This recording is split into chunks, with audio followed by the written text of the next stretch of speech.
What's going on, everyone? Nicholas Natt, and you are tuned in to the Natt Fitness Method. You crazy mother.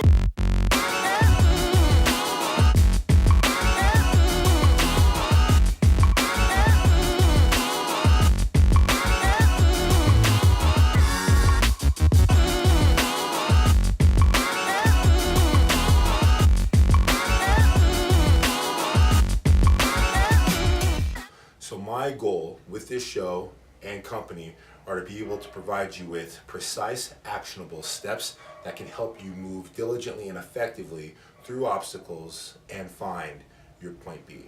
So please help me in welcoming a good friend of mine, CEO of Cairo Mega and the IFBB Pro Bodybuilder, Dorian Haywood. Dorian, thank you so much, man. It's a pleasure to be here. Joining me. Thank you for Awesome. having me. In Hello. case you guys didn't know, we're here hanging out in Dorian's office, and so Dorian, thank you for hosting us today. Yeah, Awesome. pleasure.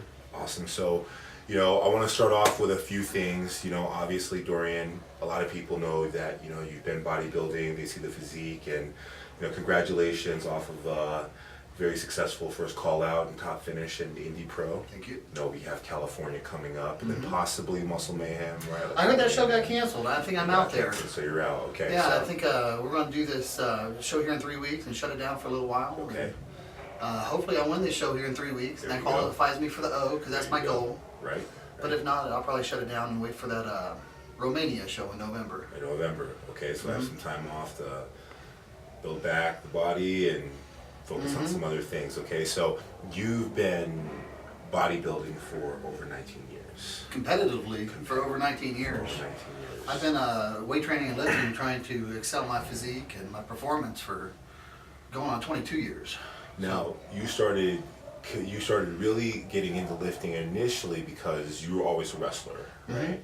And you were really interested in picking and obviously beefing up your physique and becoming competitive. Now, you've always been a student, and so you've always looked at the strategy and trying to figure out how can you become better. How did you cultivate that mindset? Who was the primary influence to help you look at yourself as an athlete and not focus on limitations or other things that stronger athletes might have, but how you can become better? I think it's very self-driven. I did have a couple motivators.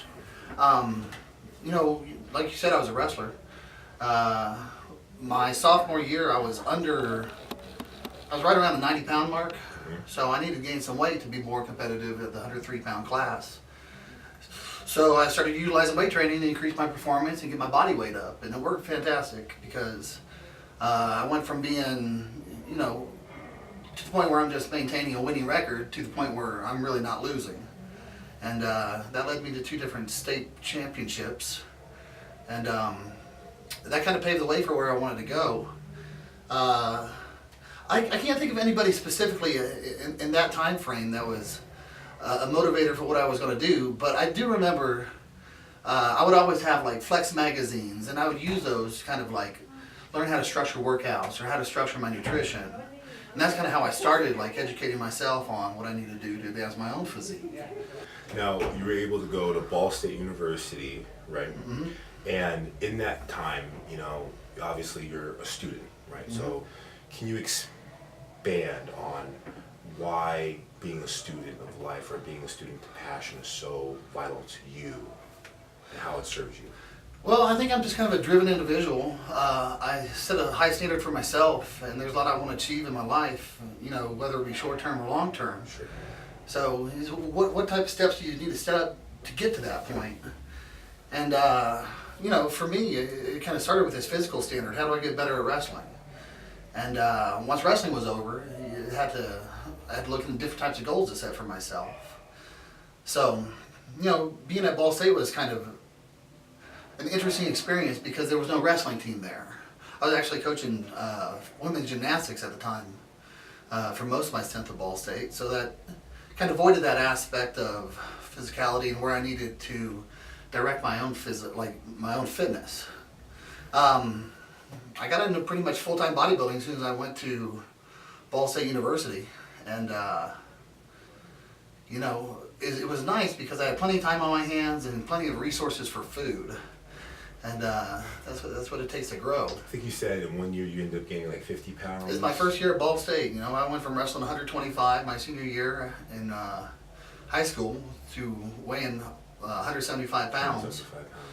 And that was awesome. But at the same time, I went from being extremely agile, and then I went to a point where I was rolling my ankle all the time because I'm not used to this 50 pounds. I got kind of clumsy. I remember one time I was at Ball State, and some guys wanted me to jump in and play a pickup basketball game with them. And when I was smaller, I had nice finesse, a nice touch, and I could play okay. And I haven't played in a couple of years, and they give me the ball, and the next thing you know, I'm throwing the ball over the backboard, and I'm just terrible. But it took some time to adapt to that larger size, but that 50 pounds was nothing because I put another 50 pounds on top of it plus some. Yeah.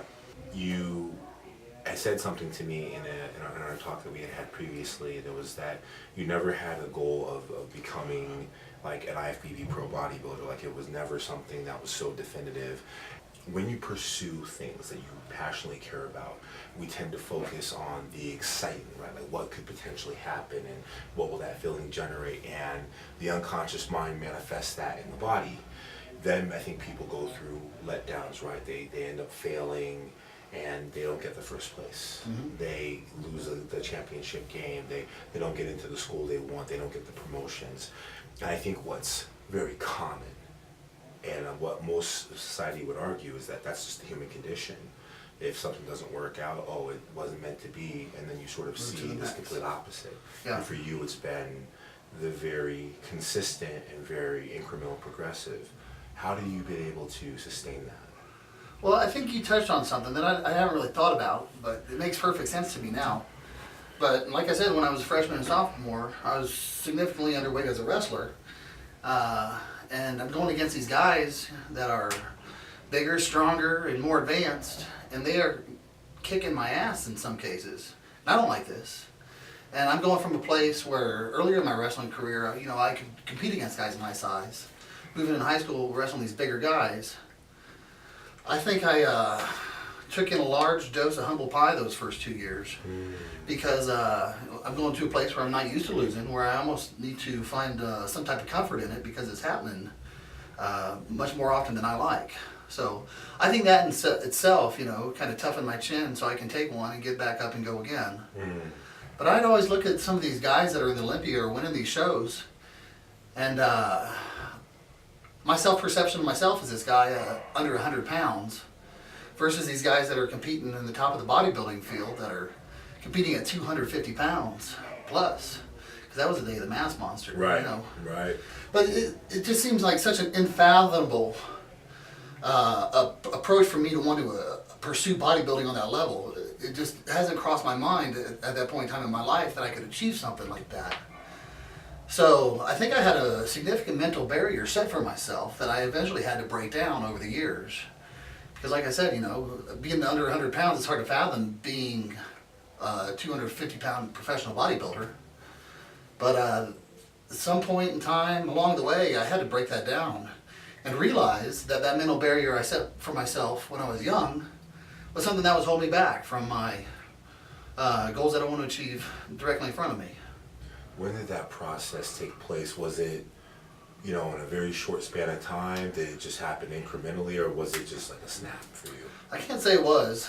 I was probably in chiropractic school, so we're probably talking a good 10 years later, where my body weight's starting to get up, well above 200 pounds, and I'm starting to look like I could attain a national champion look.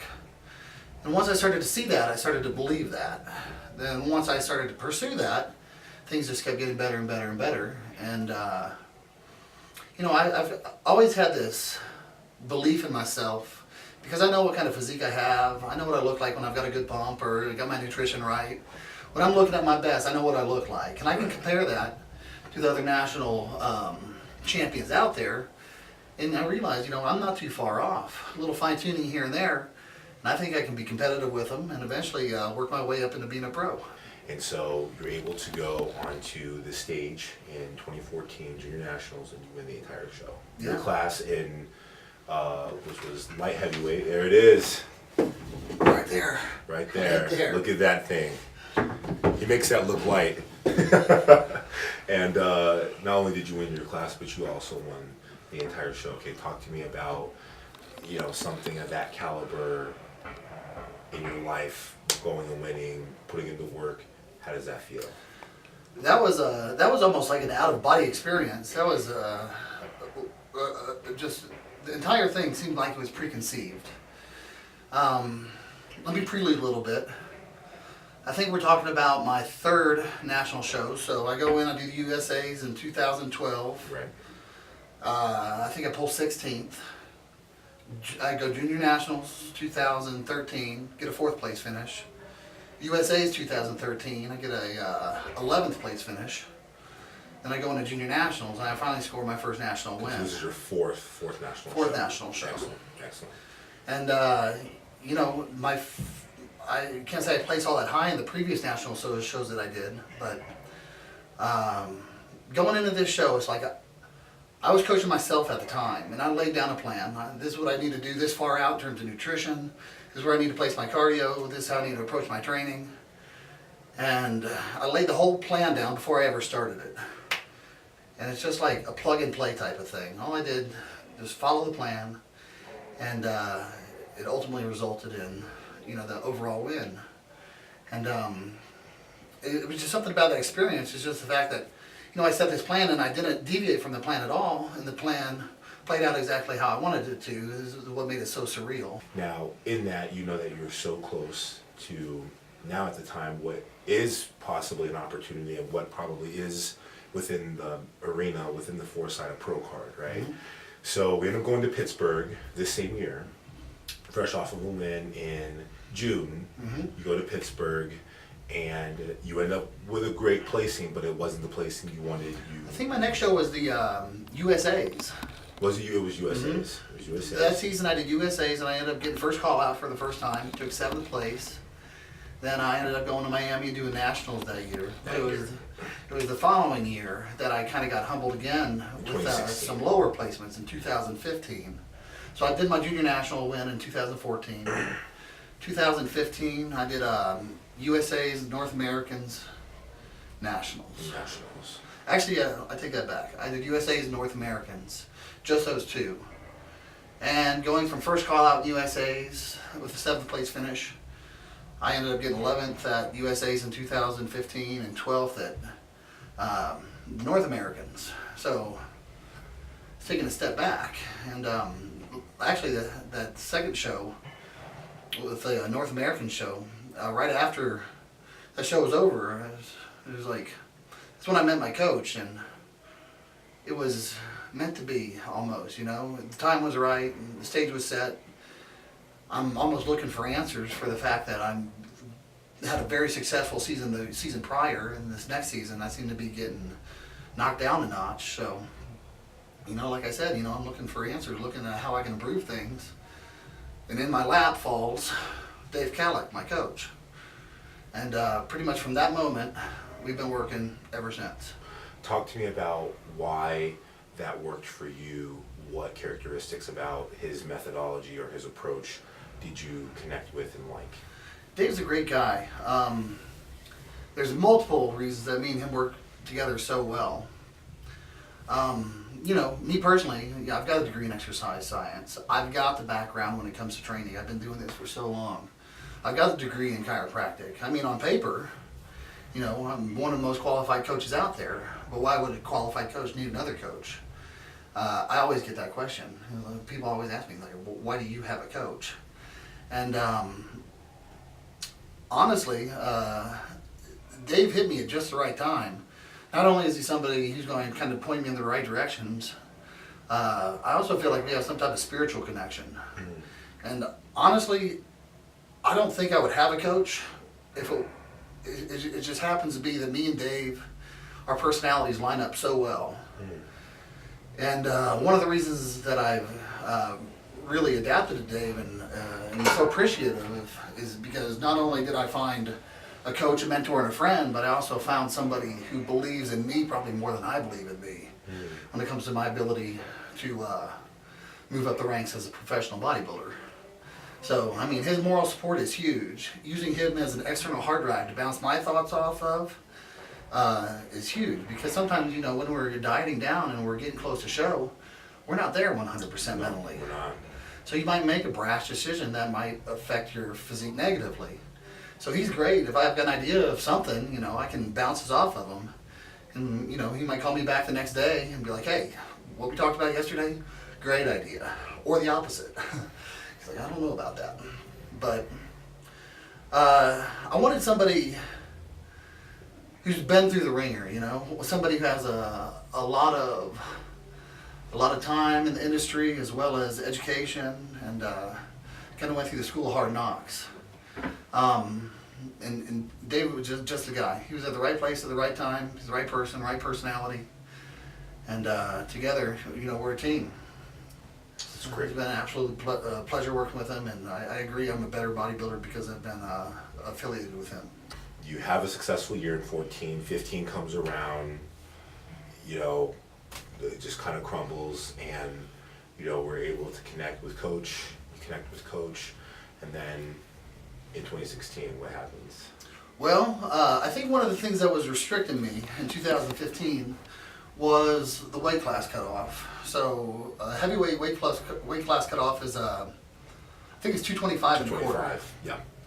So I had to be under that weight, and what I realized is my physique doesn't necessarily look best under that weight. So probably between like 230 and 235 pounds is where I look best, which puts me as a super heavyweight. So me and Dave, we put together a game plan to go super heavyweight for the next season. And we do our homework, we put in the work, and we show up to USA's. And we put by far the best package I've ever put on stage to date, on that stage of the USA's. And you probably recall, you know, I didn't win that show. I took second place, which was by far my highest placement in the USA's.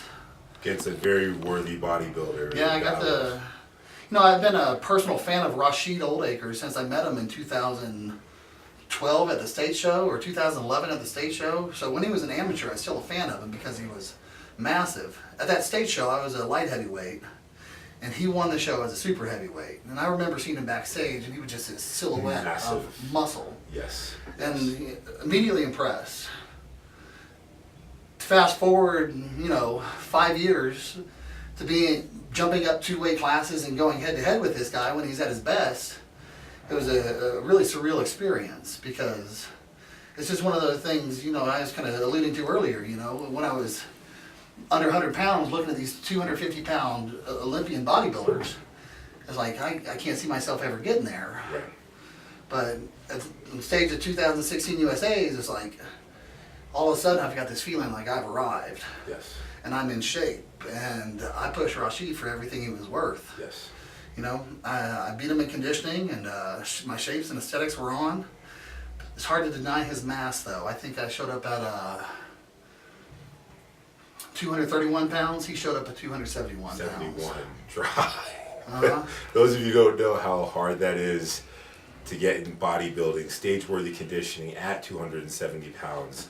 I mean, he's still one of the biggest in the open categories, and you know, the people that you're seeing in the flex mag, I mean, they're not even that big. They're not remotely close to. He holds 40, 30 pounds on these guys. Yeah, And so he's a monster. I mean, he's a big guy. So no, it's definitely, obviously, a testimony, and like you said, it was a win. Regardless of what happened, who was in first, who took him second, this was your best showing to date. Absolutely. And that's got to leave you elated. Yeah. So the plan was, let's continue moving. We're on the right track. We're doing something right. We moved to North Americans, and you know, I took a controversial third place there, and I was considering shutting down the season. And then about a month after North Americans was over, you know, I noticed I'm feeling healthy. I'm maintaining a good body composition. I look good. Why don't we push it? I think I was 8 weeks out from the nationals when we called it. I said, Coach, let's push this into nationals, and let's take another shot. Let's try to get the pro card this season. And that ended up being the ultimate plan, because it was very much like the junior national win. It was like we laid down a game plan and showed up to Miami in style, Had a beautiful Airbnb that overlooked the venue, and it was just like, it was like I own Miami for that weekend. And that's where we pulled off the big win and got the pro card finally there in Miami in 2016. Talk to me about that feeling. Oh man. Oh man. So, I mean, I've been competing since 2000. Right. My first show was 136 pounds. Right. Fast forward 16 years, I'm 100 pounds heavier on stage, competing for one of the most prestigious titles in bodybuilding. And I went through prejudging, I got put in the middle, I got moved outside the middle so they could figure out who got second and third, then they put me back in the middle. So as soon as prejudging was over, it was like, just this relief. I could exhale finally because, I mean, and I don't know if you know about nationals, I'm sure you do, but 2-day show, so Friday, Right. you know, I'm already like elated because... For the bodybuilders, they go on stage Friday and Saturday for Classic Physique, which is the division I do. We always compete usually on just one day. So I had full 24 hours knowing I pretty much took this show. And it was just a feeling of victory for everybody who's in my corner, you know. We had Adam Young there, we had my girlfriend at the time there, my coach there, his wife there, and a few other friends in the NPC, Colorado. But, you know, they rode the high with me. They could feel that. They knew how I did, and they saw what went down. So, it's an overwhelming sense of accomplishment. I mean, I don't know if anybody's, I'm sure somebody has, but imagine, you know, putting 16 plus years moderately successful in bodybuilding down, then all of a sudden you finally get one of the ultimate victories. It's 16 years coming to fruition. It's ultimately gratifying. I couldn't have asked for anything better to happen out of that weekend, I guess. I didn't win the overall. I guess I could have won the overall, but I definitely took super heavyweights. And so, what would you advise to someone out there who, to two people, on one side you have an individual who is just looking for the overnight success, and they would tell you that they're not, but really everything about their actions, their verbiage, and just who they're surrounding themselves around, are they're looking at the talent and they can't see that it may take longer, the work ethic. What would be your message that you would deliver to that athlete or that individual? Well, there's a couple things there. Let me start with this. This is something I haven't touched on. My work ethic, when it comes to doing stuff out here, is a product of biomechanical perfection and intensity. So, you know, we're talking about moving forward and stuff all these different years. Well, I had this belief in myself because I know that behind the scenes, I'm putting in the work, and I'm putting it in as hard as I can, as smart as I can, and I'm probably working harder than anybody else out there. Or at least I believe that. That in itself kind of puts this chip on my shoulder. Nobody else is doing this. That kind of puts me on the other side of the pack. So that being said, what happens when you do that for 22 years? It's, consistency is key. So making sure that you are always trying to take one step in the right direction, trying to get better one day at a time. Every now and then you'll get your setbacks, but you know, the goal is try to minimize your setbacks, maximize your gains, keep walking forward one step at a time. You've always put a huge emphasis on, you know, what you can do as an athlete. And there's always something you can do. And you talked about maximizing nutrition. You talked about maximizing supplementation. You talked about obviously maximizing training, which you just elaborated on. And you talk about maximizing rest, which I think many people... You nailed all four of them. Right. Okay. Yeah. So those are the things that you always fine-tuned, and when you talk about the plan, that's really what you're talking about. Right. Really what you're focusing Well, on. when I look at bodybuilding, I look at it as a four-headed monster, and you've already addressed the four main heads. Nutrition, supplementation, rest, training. If you're hitting all those at 100%, you're going to be maximizing your potential for gain. If something's slacking, you only slept 4 hours that night, you missed 3 meals, your training was 75%, all of a sudden you're not going to be maximized. So, like I said, just being consistent with all that over a long period of time is going to achieve a result that's positive in what you're looking for. When I started doing this, I was like 85 pounds. I'm obviously not 85 pounds now. I'm sitting here stage ready at about 240. Right.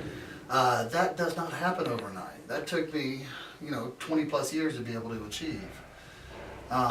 So I would say, just keeping a positive self-image about yourself and having some short and long-term goals set for yourself that are realistic and attainable, and constantly moving towards those is going to always lead you in the right direction. I love that. I love that.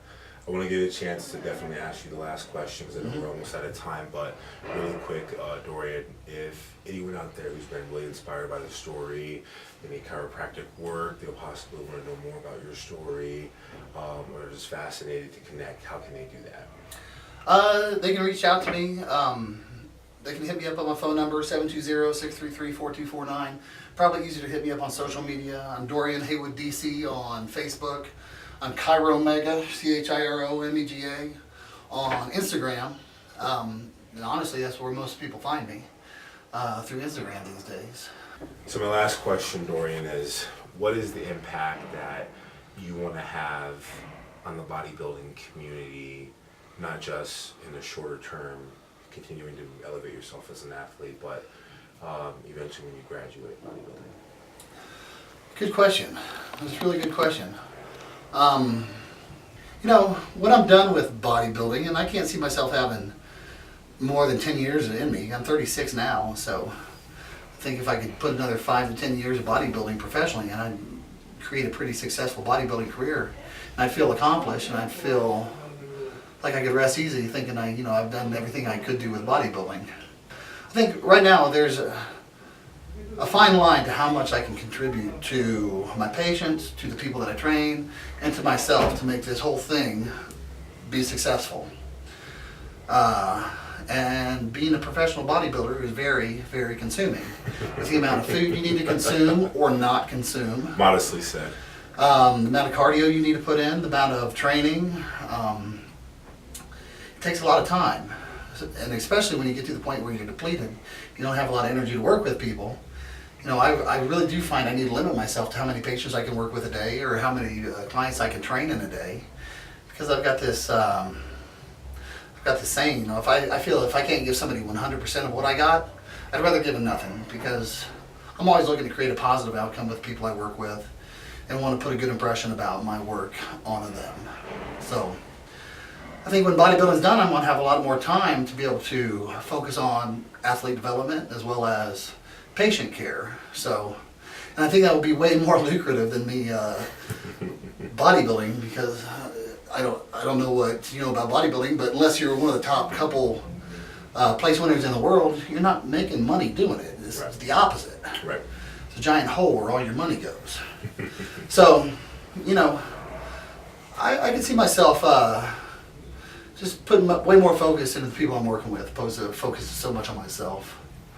And I think that's where my legacy is going to lie.